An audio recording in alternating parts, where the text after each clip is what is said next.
You asked how I'm making a measurable difference in the lives of my students. Well, I can tell you that each one of my students is like one of my own kids. I treat them as if they were in my family. I care about them as if they were part of my family. This guy is not just a band director, he's a father to everybody. He doesn't look at you as a band student, he looks at you as a family member. And we have discussions on a regular basis about not just musical issues, but on life issues. Whatever they want to talk about. It could be about home life, it could be about their future choices for education, it could be about their career paths, it could be about boyfriend, girlfriend, whatever they want to talk about.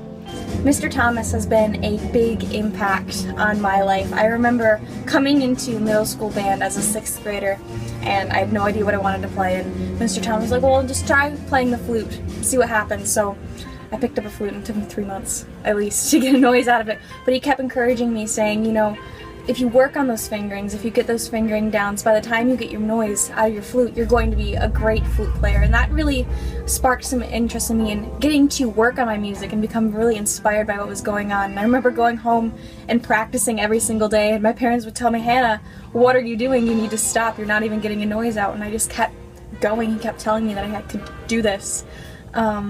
And I continued to practice. Eventually I did get a noise out of my flute. Many kids call me dad or grandpa or whatever. I mean, it depends on how young they are. I've got a student I taught 30 years ago who still communicates with me over social media and calls me dad. He's given so many people the inspiration to do what they want to do, and he's given people the tools.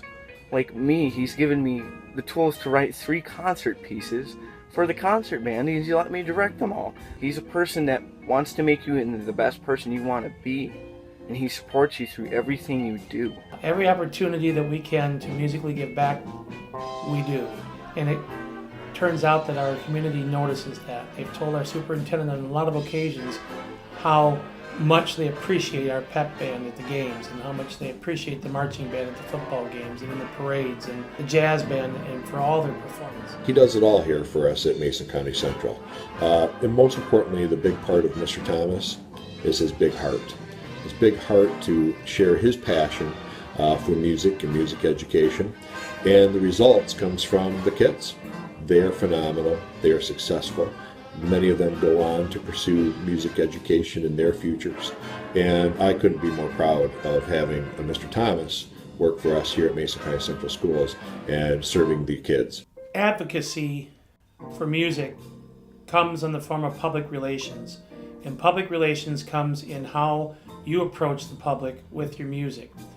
It starts with very fine performance, and then sharing that performance with those who will listen.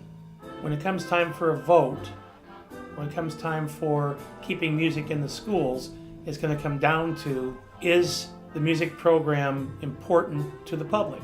We play at nursing homes, at retirement villages, we play at Walmart at Christmas time. We kind of do a flash mob, jumping in there and spending an hour playing Christmas carols right in the lobby. And if you don't go in the public and share that with the public, they're not going to be there when you need them.